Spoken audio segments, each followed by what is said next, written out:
నాకెందుకో Robert Downey junior డూమ్స్‌డేలో డూమ్ character ఒకటే కాదు, ఐరన్ మ్యాన్ కూడా ప్లే చేస్తున్నారనిపిస్తోంది. పక్కా అని కాదు, బట్ ఛాన్స్ ఉంది. ఎందుకో చెప్తా. రాబర్ట్ డౌనీ జూనియర్ డూమ్స్‌డేలో జాయిన్ అయ్యాక చాలా సార్లు టీజ్ చేసిన కామిక్ వెస్ట్ కోస్ట్ అవెంజర్స్.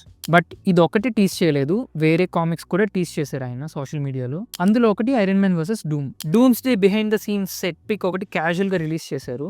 కానీ ఆర్డీజే వేసుకున్న బట్టలు చూడండి, స్పాండెక్స్ వేసుకున్నారు. ఐరన్ మ్యాన్ క్యారెక్టర్ ప్లే చేసేటప్పుడు ఇలాంటి టైట్ స్పాండెక్స్ సూట్ వేసుకునేవారు, సీజేలో సూట్ వేయడం ఈజీ కాబట్టి. అండ్ ఫేస్ మీద మార్కింగ్స్ కూడా ఉన్నాయి. మళ్ళీ ఐరన్ మ్యాన్ మాస్క్ సీజేలో వేయడానికి ఇలాంటి మార్కింగ్స్ యూస్ చేసేవాళ్ళు. Also Marvel doomsday shoot start అయిందని ఒక పిక్ రిలీజ్ చేశారు. ఇది ఎక్స్పాన్షన్ అని పిల్లోడు కూడా చెప్తాడు వెనకాల ఉన్న వుడ్ ఫ్లోరింగ్ బట్టి. ఈ పిక్ రిలీజ్ అయిన 1 వీక్కి ఆర్డీజే ఈ ఇమేజ్ రిలీజ్ చేశారు. సో ఒకవేళ ఐరన్ మ్యాన్ ఉంటే మన యూనివర్స్లో కాదు, ఎక్స్మెన్ యూనివర్స్లో ఉంటాడు. నేను ట్విట్టర్లో ఎక్స్మెన్ యూనివర్స్లో చిన్న అవెంజర్స్ టీమ్ ఫామ్ అయిందని చెప్పాను కదా. నేను విన్న దాని ప్రకారం ఈ టీంలో binary obviously, Black Panther, Ant Man, కానీ ఎక్స్మెన్ యూనివర్స్లో జెయింట్ మ్యాన్ అని పిలుస్తారు. ఇంకా Thor, Captain America and Iron Man కూడా ఉంటారు. So Doom X Men universe attack చేసినప్పుడు RDJ Doom versus RDJ Iron Man చూడొచ్చు.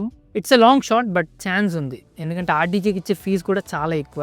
2-3 క్యారెక్టర్లకి యూస్ చేస్తే మార్వెల్కి కూడా ఇచ్చిన డబ్బులకి న్యాయం చేసాం అనిపిస్తుంది.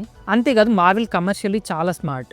సో ఆర్డీజేని మళ్ళీ ఐరన్ మ్యాన్ కింద చూపిస్తే ఆ నాస్టాలజీ ఎఫెక్ట్ కూడా బాక్స్ ఆఫీస్కి మంచి రిజల్ట్స్ ఇస్తుంది.